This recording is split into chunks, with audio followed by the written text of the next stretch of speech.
আচ্ছা, vesting West Bengal land reforms অ্যাক্টে কিভাবে হয়?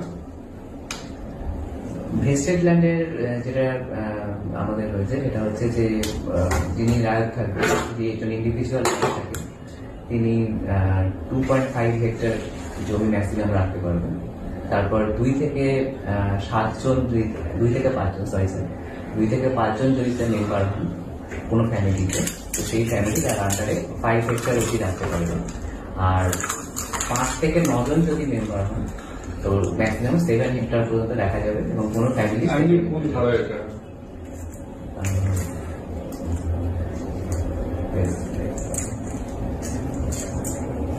এক্সাক্ট সেকশনটা আমি একটু চেক করতে হবে।